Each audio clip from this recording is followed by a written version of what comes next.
sino 7 años. Y posteriormente que él lo dice, yo trabajé 20 años aquí, 14 años por tus 2 hijas. Ustedes lo pueden leer en el capítulo 31 de Génesis. Yo trabajé 14 años por tus 2 hijas. ¿Qué son 14 años? 2 semanas de 7 años. No es difícil de entender, hermanos. Son formas, son el uso y costumbre de este pueblo, y nosotros con el uso de la hermenéutica ahora lo podemos entender perfectamente bien. Es decir, no hay problema, Dios no está hablando una cosa enredada. 70 semanas están determinadas sobre tu pueblo y sobre tu santa ciudad. Y como Él está entendiendo lo que le están revelando, Él sabe que son 490 años. Y Él...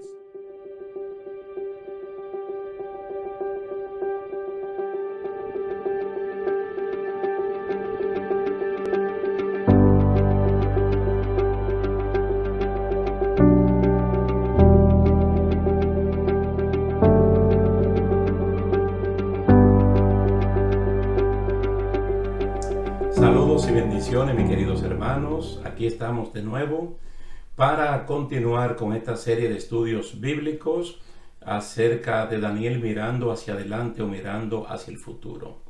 De las 70 semanas del capítulo 9 de su libro, nos falta ver la última parte. Vamos a recordar la lectura de los versículos 26 y 27 de Daniel capítulo 9. En la versión Reina Valera del 60, y después de las 62 semanas se quitará la vida al Mesías, mas no por sí, y el pueblo de un príncipe que ha de venir destruirá la ciudad y el santuario. Su fin será con inundación, y hasta el fin de la guerra durarán las devastaciones. Aquí hay que prestar atención inmediatamente, antes de entrar a la explicación, porque este versículo 26 en el medio presenta un pueblo y un príncipe, y hay que tomar eso bien en cuenta, y lo que va a hacer ese pueblo, que es destruir la ciudad de Jerusalén y el santuario. El santuario es el templo, y nosotros sabemos que el Imperio Romano fue que destruyó la ciudad de Jerusalén en el año 70, y también destruyó completamente el templo hasta el día de hoy. Casi 2000 años después no hay templo en Jerusalén porque fue destruido por esta gente. El verso 27 dice, y por otra semana confirmará el pacto con muchos. A la mitad de la semana hará cesar el sacrificio y la ofrenda. Después, con la muchedumbre de las abominaciones, vendrá el desolador hasta que venga la consumación y lo que está determinado se derrame sobre el desolador. Yo creo que estamos muy familiarizados con esa lectura, pero me gustaría leer el verso 27 en la Nueva Traducción Viviente. El verso número 27 en la Nueva Traducción Viviente. Dice, el gobernante firmará un tratado con el pueblo por un periodo de un conjunto de 7. Pero al cumplirse la mitad de ese tiempo pondrá fin a los sacrificios y a las ofrendas. Como punto culminante de todos sus terribles actos, colocará un objeto sacrílego que causa profanación hasta que el destino decretado para este profanador finalmente caiga sobre él. Es decir, estamos hablando de la abominación desoladora. Quise leerlo así porque es el mismo texto, es la misma palabra sagrada de Dios, solo que lingüísticamente como que nos da más luz, para que uno coordine bien lo del verso 26 y lo del verso 27, de un príncipe y de un pueblo, y que ese mismo príncipe es el que posteriormente va a firmar un convenio con el pueblo judío, donde el pueblo judío lo va a reconocer a él como el Mesías, y él va a permitir que el templo rápidamente entre en fusión y que hayan sacrificios y ofrendas. Solo que cuando vaya justo por la mitad de ese gobierno, él va a hacer que eso pare. Y es lo que vamos a explicar a continuación. Uno se pregunta, ¿qué es lo que va a ocurrir en la semana que falta? Es decir, de 70 semanas, 69 se han cumplido, solo falta el cumplimiento de una. Entonces, para la persona que su fe no está muy firme, muy bien fundamentada en las Escrituras y en la promesa del Señor, usted debe creer. Porque si 69 ya son históricas, la que falta, que es escatológica, ella se va a cumplir. Ella se va a cumplir. Y entre el final de la 69 y el principio de la 70, en ese gran espacio o en ese gran paréntesis, estamos nosotros como iglesia. Una iglesia que tiene que desaparecer del medio ambiente, porque no olviden que a Daniel se le dijo 70 semanas están determinadas sobre tu pueblo que es Israel y sobre la santa ciudad que es Jerusalén. Eso no está determinado sobre otros, sino sobre ellos en particular. Entonces, para que la semana 70, número 70, comience de nuevo, pues la iglesia del Señor Jesucristo, téngalo por seguro que tiene que desaparecer de la faz de la tierra, porque va a ser un nuevo trato que Dios va a continuar con el pueblo de Israel. Pero veremos claramente qué es lo que debe ocurrir allí, qué es lo que va a pasar. Primero, que se dé el gobierno del anticristo, que es un gobierno de 7 años. Eso ustedes lo pueden ver claramente en Daniel capítulo 2. Ese gobierno en los pies, los 10 dedos de barro y de hierro, es el más débil de todo y el que menos tiempo dura. O lo puede ver en la bestia espantosa y terrible del capítulo 7, que tiene 10 cuernos en la cabeza. Y de los 10 cuernos sale un onceavo, el número 11. Entonces, si tú ves ese animal como todo el gobierno del anticristo, romano, entonces tú vas a ver que los 10 cuernos ya es la culminación y es el que menos tiempo dura, porque son 7 años. Y lo vamos a ver aquí. Entonces tiene que ese príncipe que ha de venir, tiene que venir. Entonces él va a regir el mundo por 7 años, por la última semana. Ustedes acaban de verlo aquí en Daniel 9, 26 al 27. Pero también está en Apocalipsis capítulo 13, versos 2 y 5. Lo vamos a ver inmediatamente. Y lo vamos a ver también en 2 de Tesalonicenses capítulo 2, versos 8 y 9.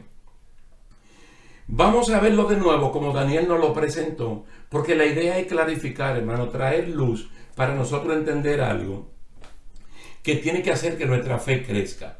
Si uno ve de nuevo a Daniel 9, 26, 27, mire, y por otra semana, usted puede poner ahí entre paréntesis de 7 años, confirmará el pacto con muchos.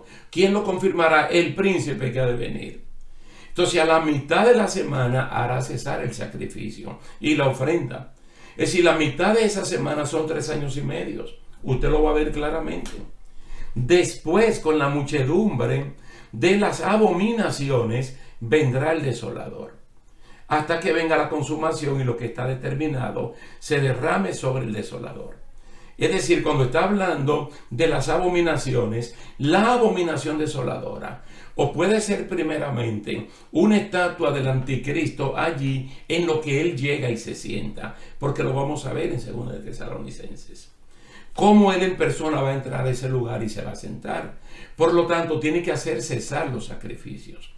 Yo creo que a partir de este momento, o del capítulo 8 que nosotros explicamos algo, capítulo 8, capítulo 9 y capítulo 11, cada vez que tú veas que se hace cesar el sacrificio, te está llevando a ese punto escatológico final, donde lógicamente la iglesia no va a estar aquí.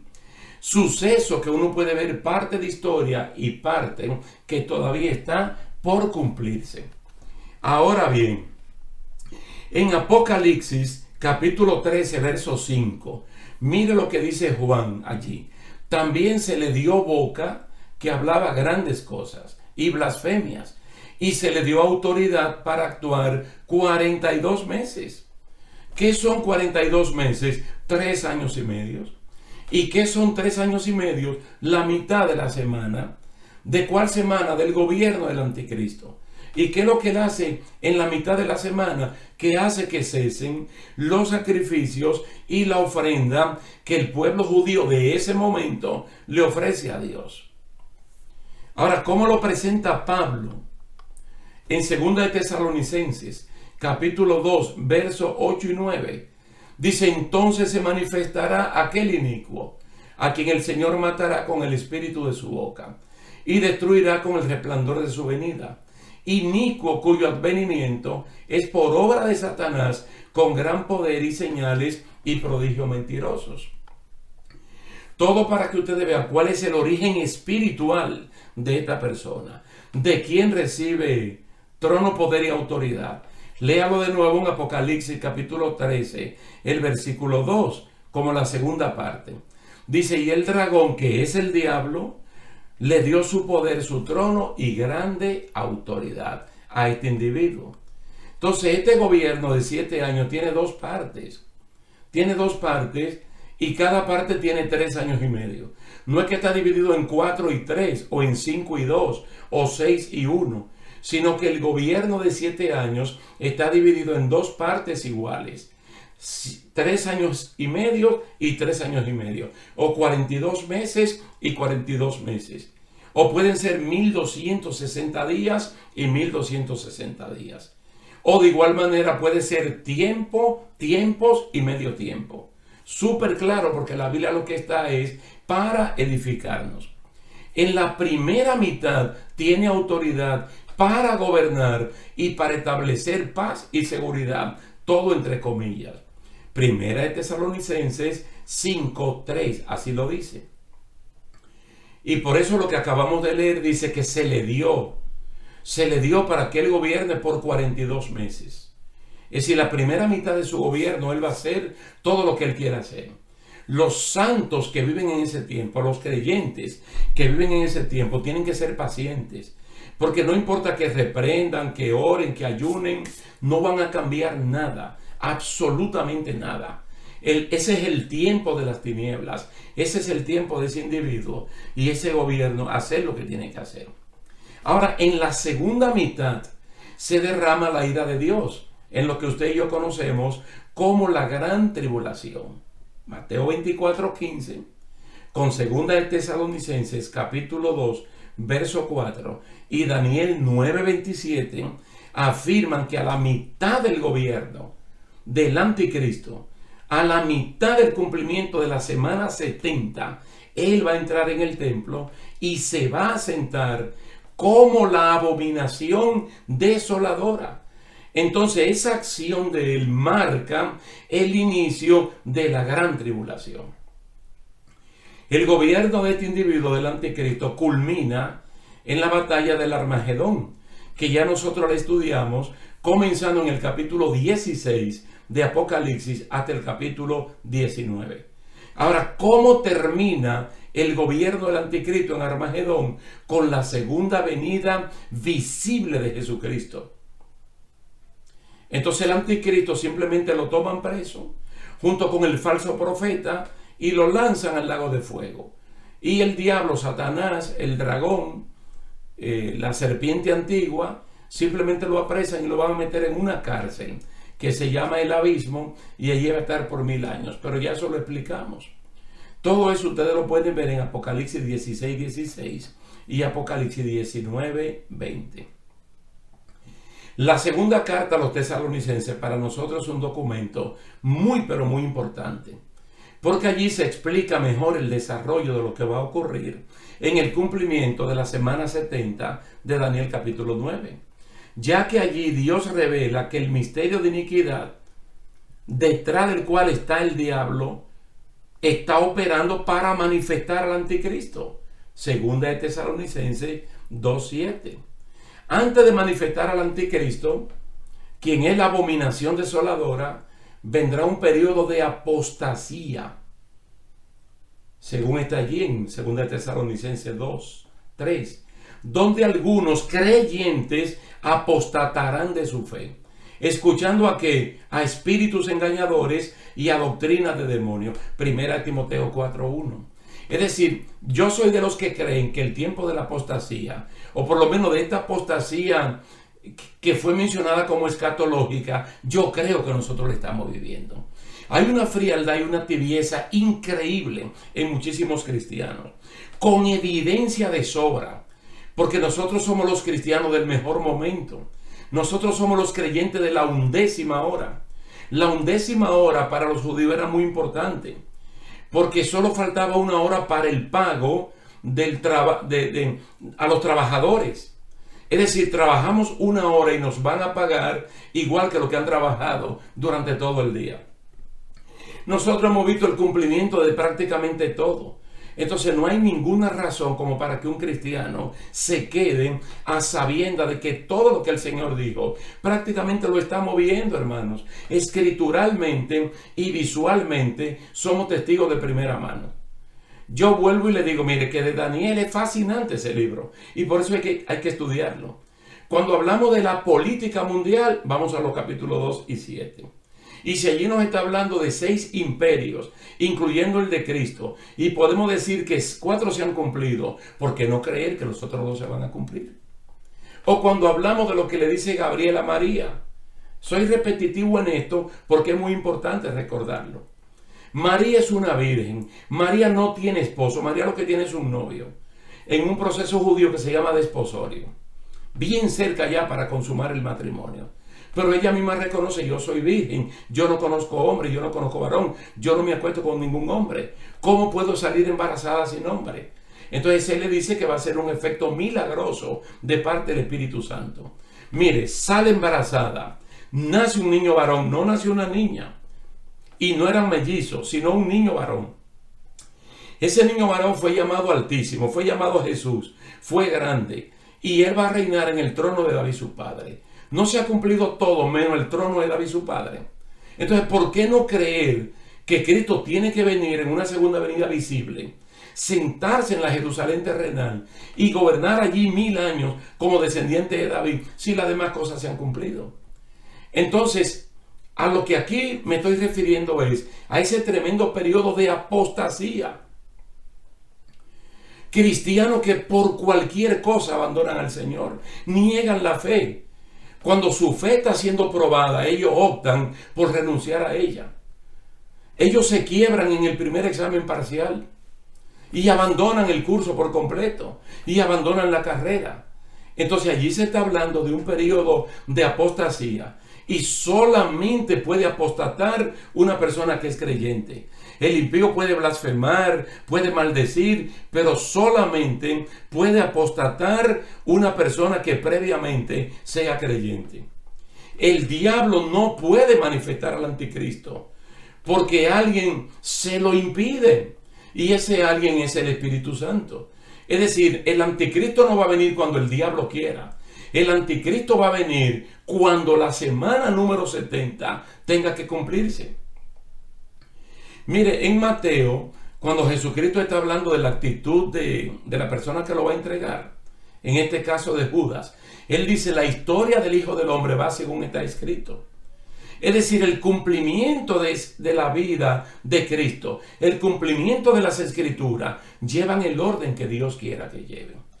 El diablo no puede hacer nada en el sentido de que no puede adelantar, ni puede retener, retrasar lo que está escrito. El misterio de iniquidad está trabajando. El plan apóstata del diablo está en operación y lo estamos viendo. Entonces, el Espíritu Santo impide que Satanás haga lo que él quiera hacer. Ahora, como el príncipe que ha de venir y que es la persona que firmará con los judíos el pacto de 7 años, según Daniel 9:27, nada podrá hacer hasta que el Espíritu Santo, que es el garante, mire, que es el garante del arrebatamiento de la iglesia, no termine su misión. Según Efesios capítulo 4, verso 30, ¿qué es lo que nos dicen a nosotros? Que no contritemos al Espíritu Santo. Porque la garantía del arrebatamiento nuestro es que el Espíritu Santo esté en y con nosotros. Ahora mismo el Espíritu Santo está consolando a la iglesia. También está convenciendo al mundo pecador de juicio, de justicia y de pecado, para que se conviertan a Jesucristo. Entonces, mientras tanto, consuela a la iglesia y es la persona que nos va a llevar al encuentro con Jesucristo. Y todo esto está, hermano, dentro de lo que tiene que ocurrir un poco antes para que la semana 70 ocurra. Entonces, otro punto clave en el entendimiento de Daniel 9 es el templo de Jerusalén, que también es mencionado en 2 de Tesalonicenses, capítulo 2, y en Mateo, capítulo 24. Porque cuando Cristo habla del lugar santo, está hablando del templo de Jerusalén. Está hablando del atrio, que es todo el patio grande que tenían, del lugar santo y está hablando del lugar santísimo. Entonces este señor piensa sentarse en el lugar santo. Fíjese que al momento que Daniel recibe lo que recibe de parte de Dios, el templo está destruido. Y al momento que yo le estoy hablando, el templo está destruido. No hay templo en Israel. No hay templo. Lo que hay es una pared, un muro de los lamentos. Entonces el templo debe ser reconstruido en el mismo lugar de Jerusalén. Ustedes saben que ese templo fue edificado por Salomón. Fue destruido por Babilonia en el año 586 a.C., en el último asedio. Fue reconstruido por Zorobabel, por Esdras y por Nehemías. Fue profanado por los griegos, específicamente por Antíoco Epífanes. Fue limpiado y reconsagrado de nuevo por los judíos macabeos.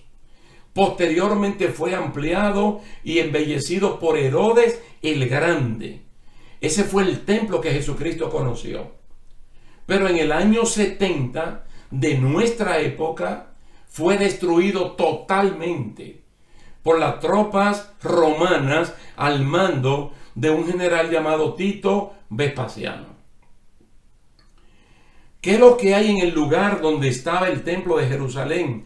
Al momento de nosotros estar hablando, hay una mezquita de los musulmanes que le llaman el Domo de la Roca. El Domo de la Roca. Pero tiene que haber templo. Y por eso que yo le digo que la fe nuestra tiene que crecer, hermanos. Y no hay ningún motivo, ninguna razón para que si la trompeta suena en el momento que yo le estoy hablando, usted o yo nos quedemos. No hay ninguna razón. Ahora, Mateo 24:15, que lo mencioné sin citarlo, Cristo está diciendo: por tanto, cuando veáis en el lugar santo la abominación desoladora de la cual habló el profeta Daniel.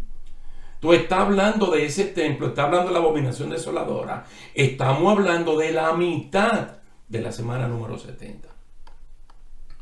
Otra vez Pablo, 2 Tesalonicenses 2:4.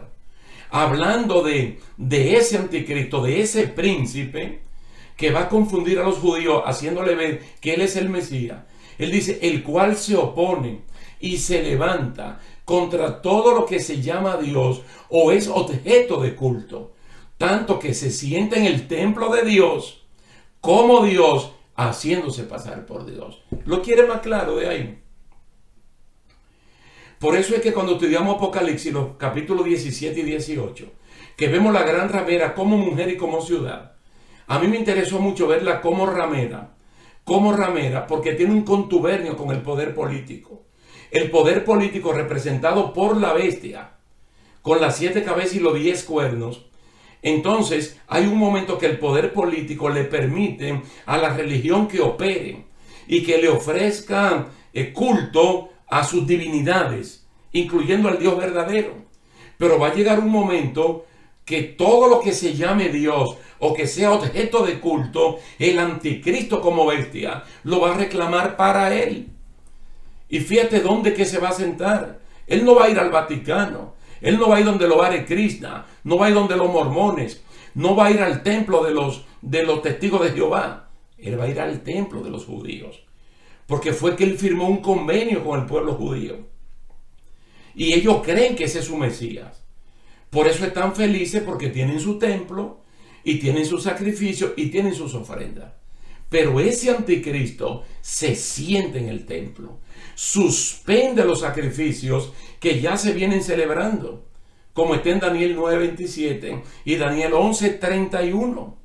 Entonces se inicia la gran tribulación con las 7 copas postreras como máxima expresión del castigo de Dios.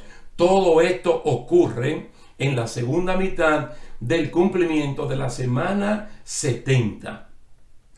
Ya hemos visto que a la mitad de su gobierno de 7 años, cuando tengan paz y seguridad, este hombre se va a sentar allí y lo único que va es a marcar un tiempo de juicio de parte de Dios.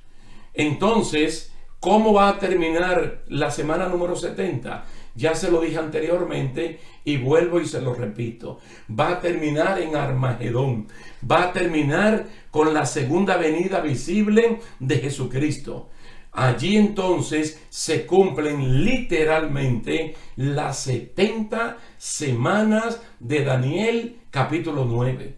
Entonces se instaura el gobierno milenial de Jesucristo y se cumple Daniel 2, el gobierno de la roca, y Daniel 7, ese hijo de hombre que viene en las nubes.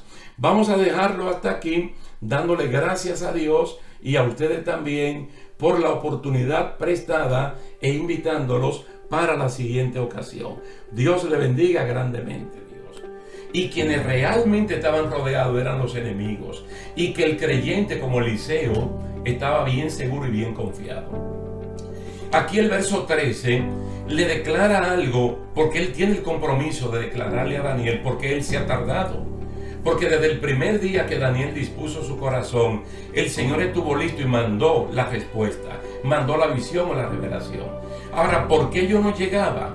Porque el príncipe de Persia se me opuso. Aquí está hablando de un principado de parte de Satanás que logró detener a este príncipe de parte de Dios por 21 días.